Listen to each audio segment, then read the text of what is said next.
our new section all about voice sounds.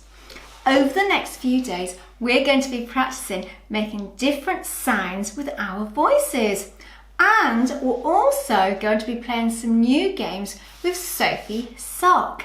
Can you say hello to Sophie Sock? Say hello, Sophie. It's time for our first game.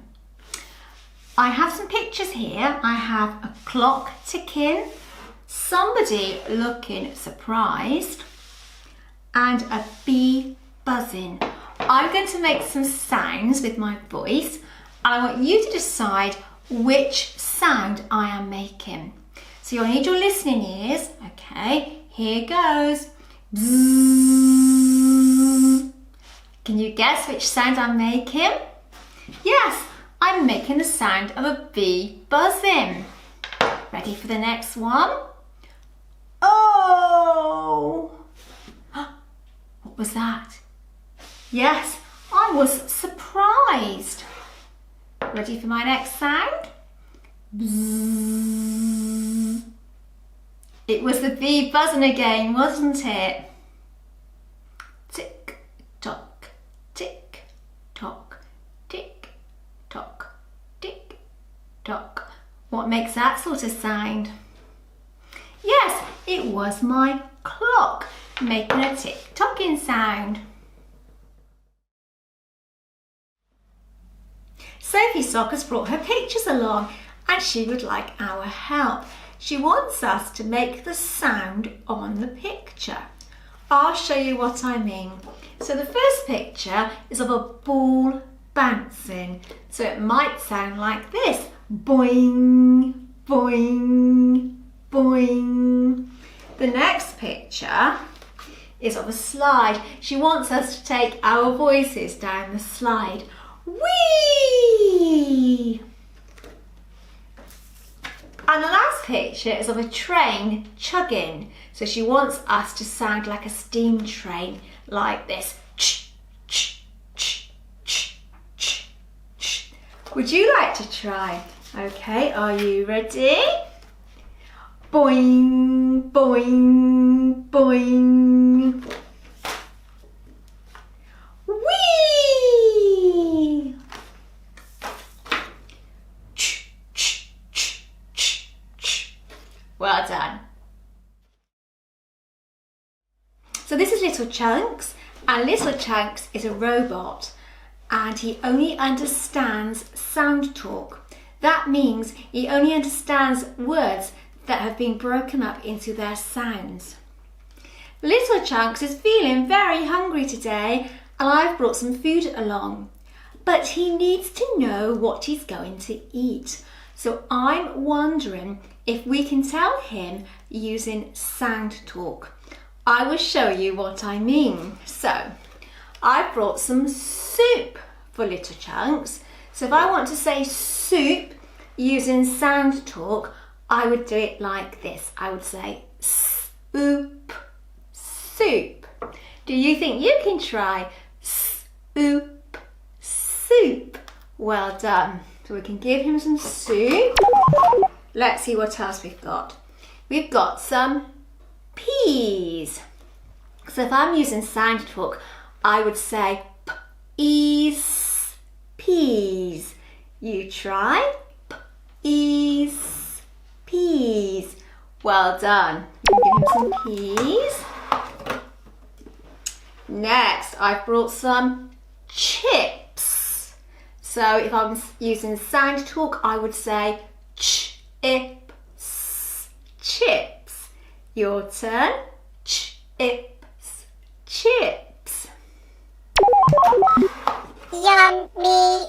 Oh, did you hear that, children? Little Chunks just said that the chips were yummy. And last of all, I've brought some pie.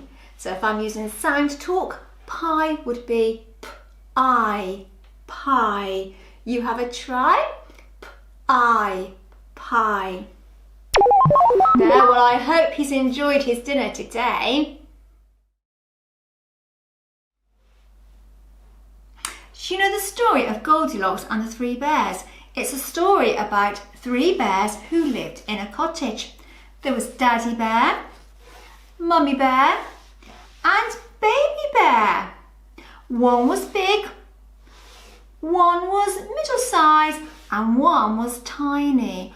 And in their cottage they had things that were made for them. So Daddy Bear had a big bed, a big chair, and a big bowl of porridge. Mummy Bear had a medium-sized bed, a medium-sized chair, and a medium-sized bowl of porridge.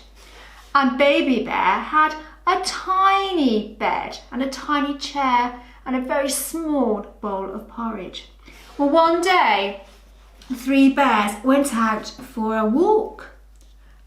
But Goldilocks went to their house and she slept in their beds, she sat in their chairs, and she ate their porridge. And when the bears returned, they were not very happy, were they? The 3 bears growled at Goldilocks when they went to the bedroom and saw that she'd been sleeping in their beds. Daddy Bear, who was a big bear and had a very low voice, growled, "Who's been sleeping in my bed?" And Mummy Bear, with a middle sounding voice, said, "Who's been sleeping in my bed?"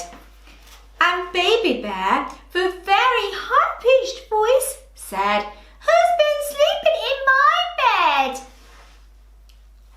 Would you like to have a try?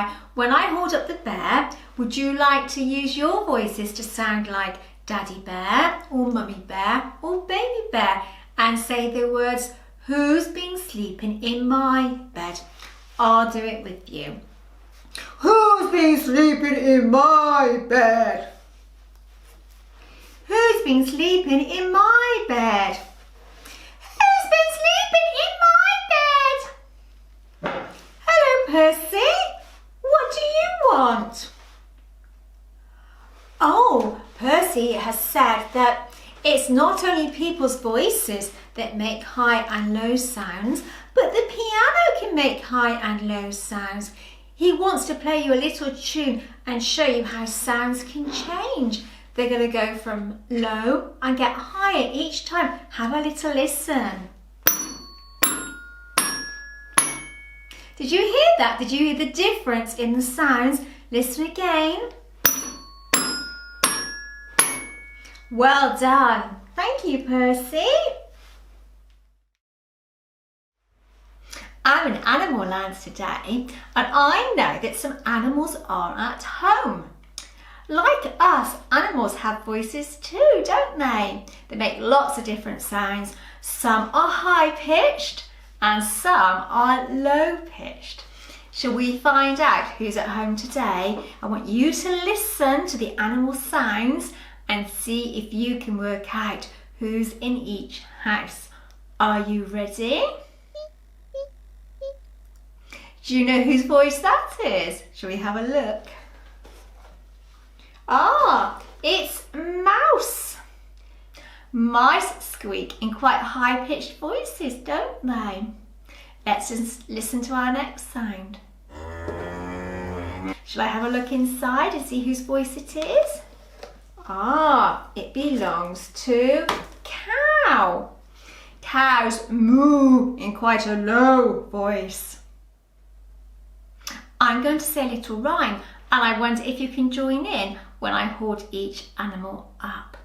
Mice squeak high and cows moo low. Let's show everyone how the sounds go. Did you squeak like a mouse in a high-pitched voice? Did I hear you mooing in a low voice? Shall we see who else is at home today? Listen carefully. Oh, I recognise that voice. It belongs to Cat. Cats meow in quite high-pitched voices, don't they? Let's listen to our next sound. Do you know who it is? Let me have a look. Ah, it's Lion.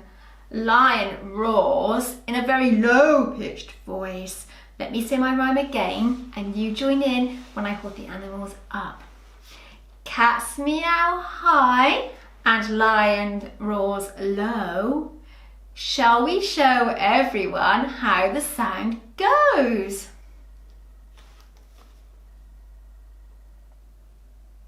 Are you meowing in a high-pitched voice? Did I hear a low-pitched lion roar? Well done. We've reached the end of today's programme and I hope you've had lots of fun using your voices. But for now, it's bye-bye from me, bye-bye from Sophie Sock and bye-bye from Little Chunks. Bye bye. Bye!